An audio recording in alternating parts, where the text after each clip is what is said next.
Somewhere right now, a founder is betting everything on a vision nobody else can see yet. A CEO is making one call that changes everything. And a leader is finally stepping into who they were always meant to be. The difference between those who dream it and those who build it? They found the right ingredients. I'm Julie Riga. This is Stay on Course Ingredients for Success, and you just pulled up a seat at the right table. Stay on course, find the ingredients inside of you. A little courage, a little grace, the legacy you leave is the life you choose. Stay on course, every story's got a recipe.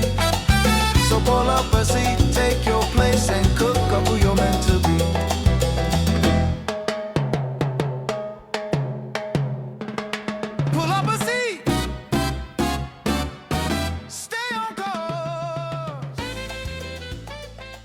Welcome, everybody, to the next edition of the Stay on Course podcast. Today, I'm excited to welcome Todd Anthony, founder of Pinwheel, brand strategist, agency leader, and marketing expert who has spent more than 3 decades helping organizations tell their stories and stand out in complex competitive markets.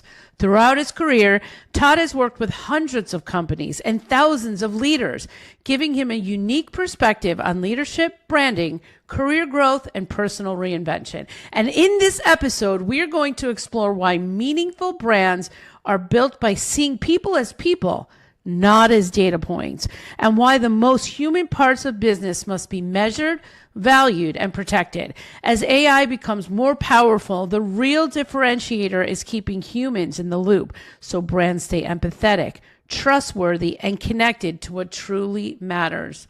Welcome, Todd, to the next edition of the Stay on Course podcast. Thanks so much, Julie.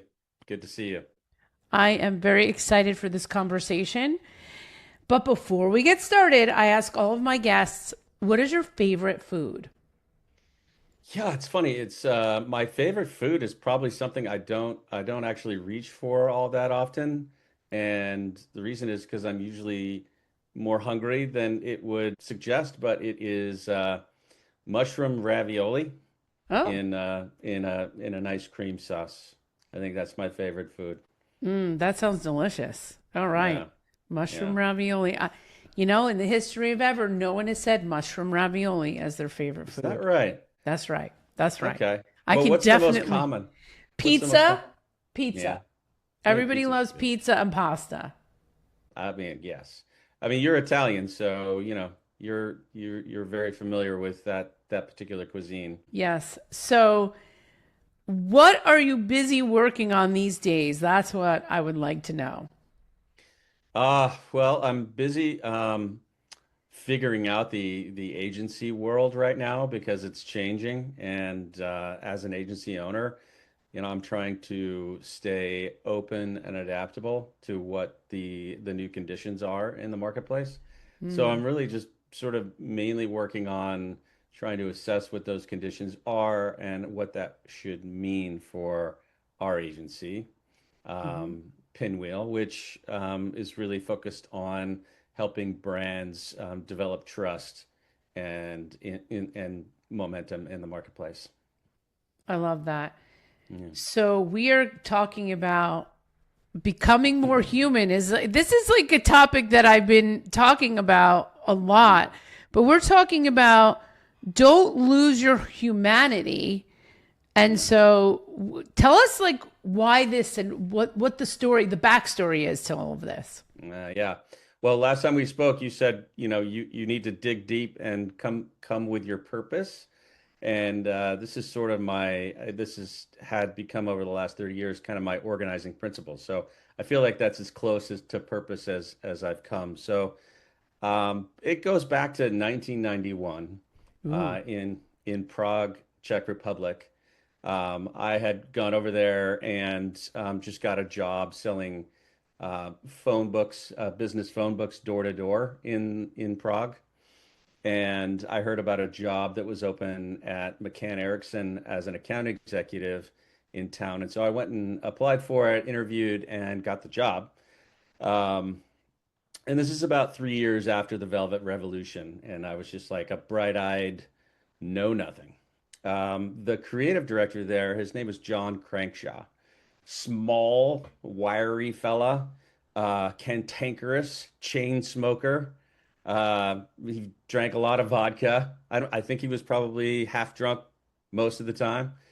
And he was a sort of a walking HR incident. So think Jackson Lamb from Slow Horses, if you watch that show. Just a slovenly, cantankerous, yet brilliant man. And he had the best read of the Czech consumer in the entire building, yet he was British, Hmm. and I've only been in the country for 2 years.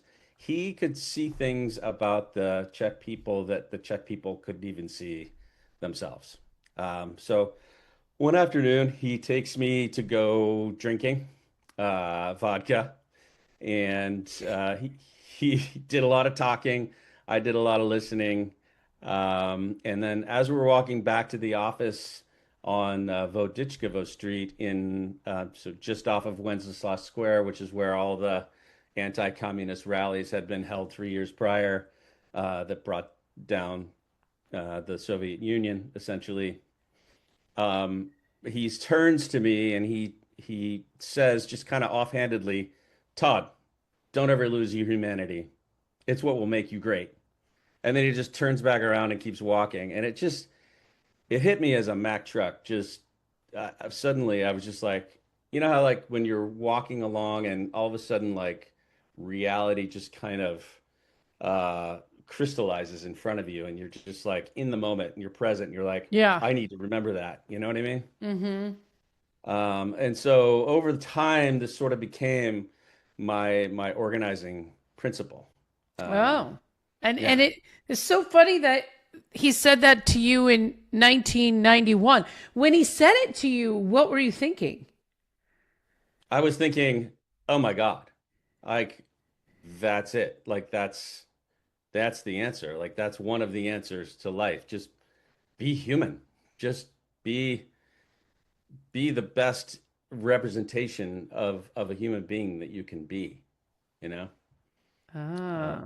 so I don't know.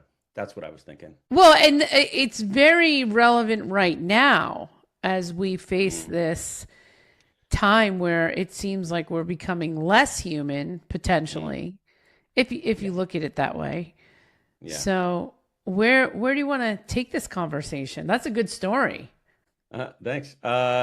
Well, I mean, we can take it anywhere you want. We could start talking about, the idea of seeing people as people and how that pertains to like what I do in marketing. One of the things that, when we take on a new client, a lot of times we sit down and they want to talk about themselves, which is great. We listen and we try to absorb all of that. But at the end of the day, it really their journey in marketing should start with their consumer.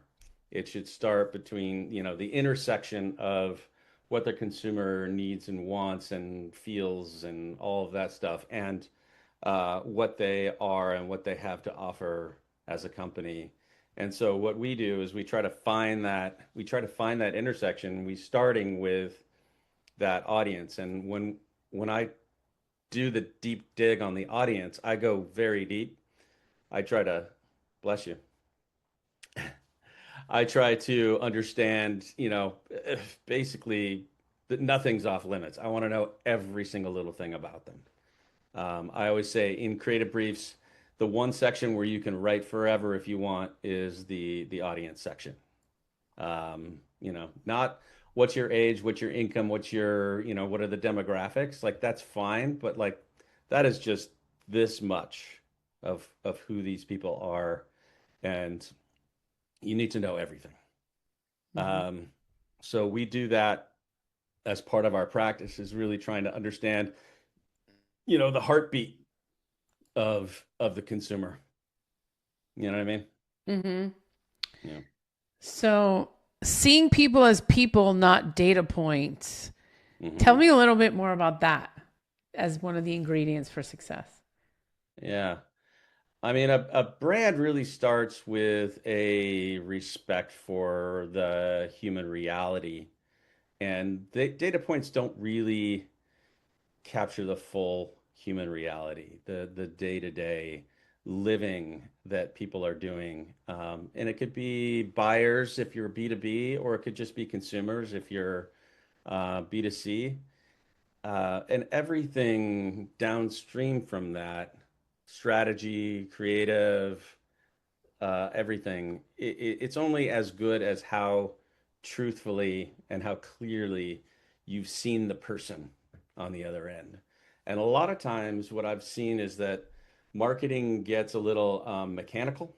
It gets very disintermediated from that audience, from the heartbeat of the audience, and it starts to become things we do, check boxes we check, and not actual like you need to actually reach inside their brain, and you need to change their mind, basically. Mm-hmm. And you're not going to do that if you're thinking of them as, you know, housewife from, Minnesota, 45 years old, you know, like Mm-hmm. that's, you're not going to make any difference in her life. When you're talking about brands, I just want the audience to understand what Yeah. perspective you're coming from. Are you talking about personal brands, like the brand Mm. is connected to a person, or are you talking about a brand that is connected to an actual brand, like a Nike? Like, because Like I a don't know a company. person associated with that. Yeah. Yeah. So I'm not talking about individual people as brands, but as sort of companies of people as brands. Um, Okay. yeah. So the company is the brand, but who becomes the person that you're more looking at the audience and the receiver than the person that's explaining the brand. So I am looking at the person who is the primary buyer, and I'm trying to think if I could The come up avatar. with. You're looking for the avatar of the person that's buying. Yeah. So we had a company as a client. Their name was um, Course Hero, and what they did was they helped college kids um, study essentially, and they had millions of study tools, and they could give you the right study tool for the right part of the class that you're in to Mm-hmm. help you be successful in your class. And so understanding what is the college student audience thinking about, and how else are they getting their information about the classes, and how does the information that we have fit in with their world? Um, what are their hopes and dreams and aspirations, and what does this education thing really mean to them? Like, what is that all about? Um, it's about them becoming a more capable version of themselves in the wider society, and being able to be more successful in whatever it is that they want to do. That's what education is all about. Mm-hmm. So it's really understanding all of that, not just like how do we get more people to click on our banners so that they come into our funnel, so that they click on this thing, so that they download this other thing. Like that's not a human story, and that's not how you grow a brand, you know? Yeah. You Yeah. you grow a brand. So what is the secret to growing the brand then? Explain that a little bit more. Mm. Well, I mean, the secret to growing a brand, I think I'll just be totally honest and straightforward. Like, I might have one answer, and every other brand expert out there might have a slightly different answer. We're a highly opinionated group, and we all think that our own methodology and ways of thinking about things is the correct one. Um, my own personal perspective is that it starts with a human insight. So Nike's human insight when it came to Just Do It was that there were people who were ambitious, and they wanted to be better than they were, or they wanted to do more in the athletic realm than they were doing. And they had all these excuses in their minds about why they didn't want to do it, or what was holding them back. And, this is a common thing for athletes too. Like you get inside your head, right? And so that was the insight, or something along those lines was the insight that went into, coming up with Ah, this, it's just do it. smart. It's like an Yeah. interrupter. It's an interrupter. Yeah. It was interrupting a thought pattern, which was a very powerful thing. Initially when they came up with just do it, people in the room were pretty underwhelmed by it. It was like 3 words, just do it. Yeah, it's fine. But it was really sort of like putting the power of the company and the investment into really ferreting out what that actually means and doing it consistently across all these different ads for years and years. That's what built the power of that phrase. So, Well, you know and what? I'm still stuck on the interrupter, because I was yeah, just thinking about stay on course. yeah, Like I say stay on course, and really it's about hmm staying on course for building your business in this context, hmm because there's so many business owners I don't want to say they're on the spectrum, but the ADHD. This is like Oh a God, yes. very, very common thing that entrepreneurs have, like difficulty starting tasks or staying on Mm-hmm. course. And so, hmm it's a course corrector. Stay on course means don't quit, because being an hmm entrepreneur is hard, but hmm it's just like those 3 words. It's just like, Yeah. just do it. I didn't even think about that until just now. Yeah, because their natural inclination is to, wander off. Their natural inclination is to innovate, and each time they innovate, it has the potential of taking them off course, Right. because whether or not that innovation is consistent with everything else they're doing is the degree to which they'll be on course or not on course. Oh my So, gosh. I never even thought of this before. I never thought of it as a pattern interrupt, but mhm. because, I've been doing a little bit of research about mental loops that Ah, we do mental loops. And so absolutely. when you get stuck in something, it's like a loop, right? And you need an interrupter to stop the loop so you can shift and do something different. Yeah. And so having that phrase or that thing that speaks right to the heart of the audience is Mhm. like, that's next level. Yeah, and having that phrase be the title of your whole business is smart, because the more you repeat it, the more strength you give it, and so you really do need to, because you're essentially breaking a habit. It's habit. It's Exactly. it's all about habits. Exactly. Yeah, That's so cool. yeah. Um, so one of the ingredients you have here is prove the human stuff is working. How can we prove that what we have put out is working? Yeah. I mean, that's the trickiest thing. I mean, one of the things that you know, marketers have always, or CMOs have always struggled with, is how do you know your brand messages, or how do you know that your branding is actually working? Like, that your clicky little banner ads are working or not working, and you can test the crap out of those. Um, but how do you know that, like, um, yeah, I'm trying to think of, like, do you remember Virgin Airlines and Yep. their brand, like really kind of clever, funny, um, sometimes make you laugh kind of um, copy directions. They had this great personality that they were putting out into the world. How do you know that the personality is working or not? Yeah. It's like you're not testing it against a non-personality. So, Yeah. Well, I mean, in my business, I'm looking how much I get paid. I'm looking at my yeah, paychecks and I'm saying, yeah. okay, this is working. I'm making money. That's how I Yeah. know it's working. Yeah, but if you're a CFO, and let's say you're a CFO overseeing a large enterprise, and you want to know whether or not your marketing is working, you're going Yeah. to ask your CMO, like, how do you know that this investment that we're making in brand, like, what is the ROI of that? Yeah. You're going to look at And you're going to look at how many new clients got out of that, I would think. Well, I mean, that's tough because you also have, let's say, a sales organization. They're also trying to get more clients.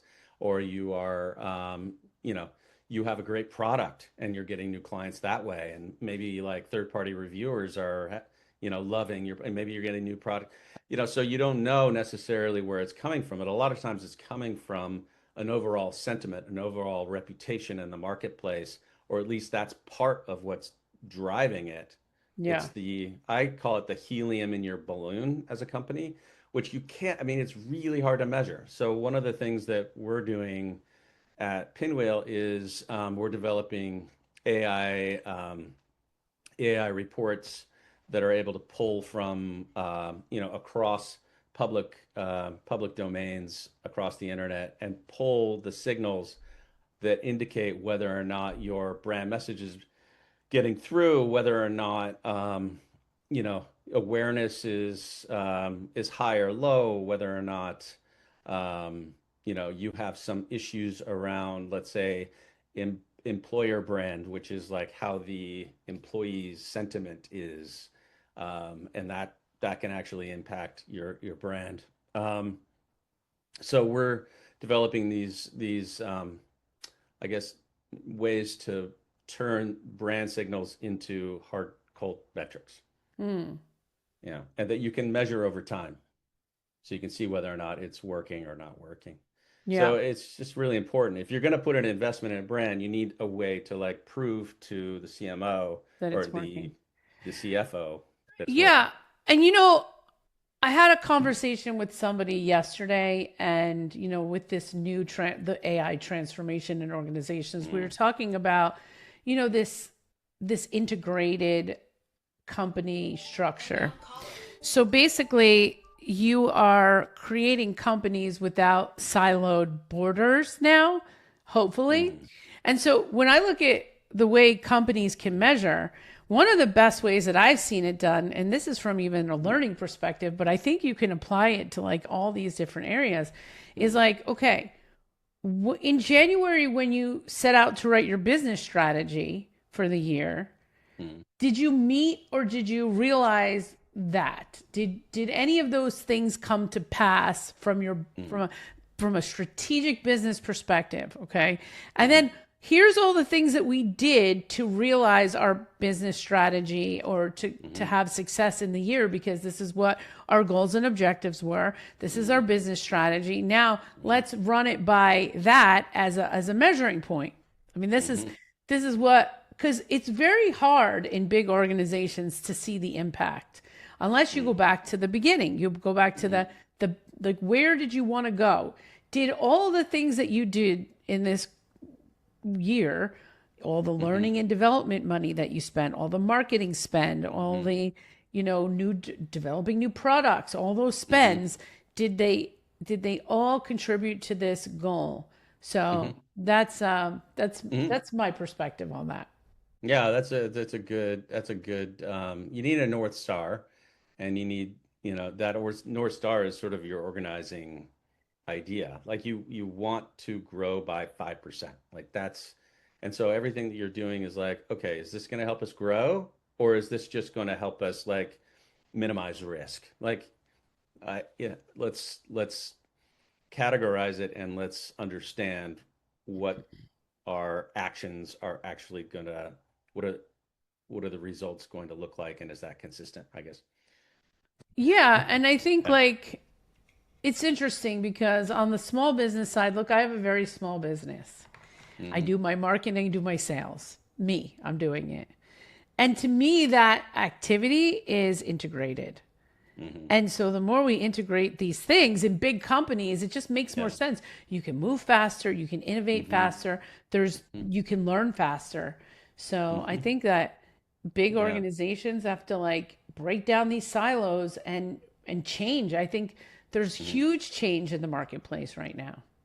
Yeah, I'd be curious to know what your advice is to people around how to break down the silos, because these organizations, a lot of them, they have very entrenched structures um, and ways of doing business. Like workflows are all tied into that. I mean, changing one thing could change 1,000 things. Like, Yeah. how do you advise them on how to break down the silos? Well, at first, it has to be like there has to be somebody who's going to take initiative to start the Hmm. journey because it's not easy. And I think it's a matter of thinking about what are the 5 areas that you need to Hmm. really focus on when it comes to building these collaborations. So it's basically Hmm. internal alliances and internal collaborations that need to happen. Somebody Hmm. needs to make time for that so that you can build a through line, Hmm. right? And if Hmm. you can work together better, then you can get different results than you're getting right now. So like if Hmm. organizations are not doing it, there's a problem. Like I Hmm. used to work for a big huge company. It was Hmm. called Novartis. I've And heard of them. okay, there were Drugs. like 110,000 people in this company. And when I went there and I applied for this job, I'm like, we need to break down these silos. And so I came up with this idea. Like, we need to integrate training, communications, HR, organizational development, and leadership development. Why are we not all together? Why are we not all together? There is no Hmm. reason why we're operating in silos. Everyone's duplicating. Hmm. What is this? Hmm. And so I started to bring these people together on a like an advisory board. Hmm. And so now can we rethink what's going on here? Can we rethink this? Now on the flip side of that, you got the sales and marketing hand, okay? So you Hmm. have, I'm sure you can tell me what those groups are, but sales, marketing, finance, maybe product development, like Hmm. who are the 5 groups that need to come together in an alliance so that we Hmm. could build connectivity between all the things that we're doing? Hmm. Yeah. Well, I think there's some research around like how humans best collaborate and what size groups actually are the most effective for people to be working as a team. Because you can Yeah. only like you can't have 100,000 person team, obviously. So, um, and I think what some companies are starting to do is create these interdisciplinary teams that are focused on particular tasks, but it's not broken down by discipline. The tasks are not broken down by discipline. They're broken down by something else. And maybe it's product. Like maybe companies with lots of products have different teams on each one. Yeah. But even then, like you still need some overlap there, some connective tissue so that, we're developing products and we're selling them consistently and we're coming across as one company in the marketplace and not 150 or whatever it is. Yeah. Yeah. And I think that's just like a matter of people rethinking things now. I think we just need to do things a lot differently than we did in the past.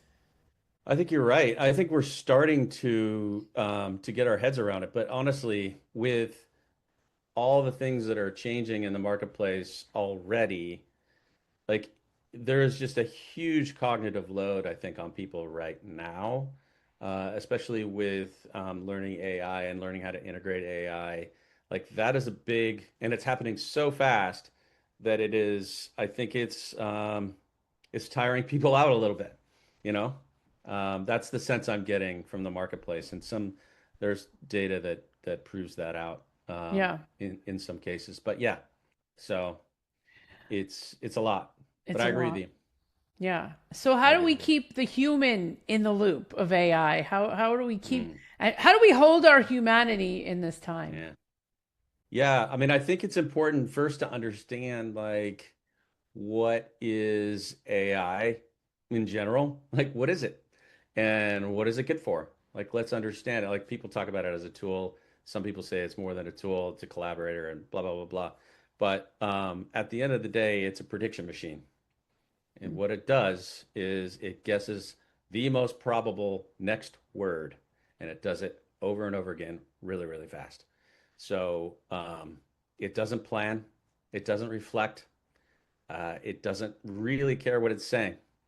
It has absolutely no stake and no taste and no skin in the game. It just predicts. That's what it does.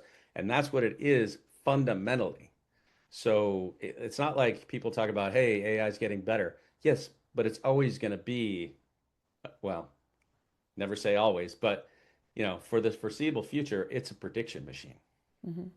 So what that means is that it's only going to complete the dominant pattern in any given case, right? So if you hand it your creativity, for example, and you say, I want you to write something for me, you're going to get the statistical average of what your entire industry is saying. Yeah. And Well, and that's like when I use AI, I'm using my voice first. So, what do you mean? I mean, well, what I use it for, how I use it is I take exactly what I want to do or my thought or my article I want to write.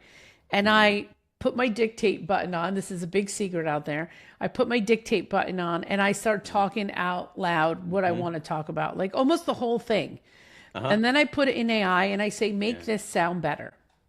Uh-huh. Well, okay, so I can give you a little bit of like a tip. Okay. You might want to, are you using ChatGPT, Claude? I What are you use both. I'm obsessed Okay. with Claude, but I use Okay. ChatGPT. Okay. Also. Well, it just depends on what, so in ChatGPT, you can create a custom GPT that is trained on your voice to a degree. Now, it always kind of drifts, but at least it has a starting point that is you, basically.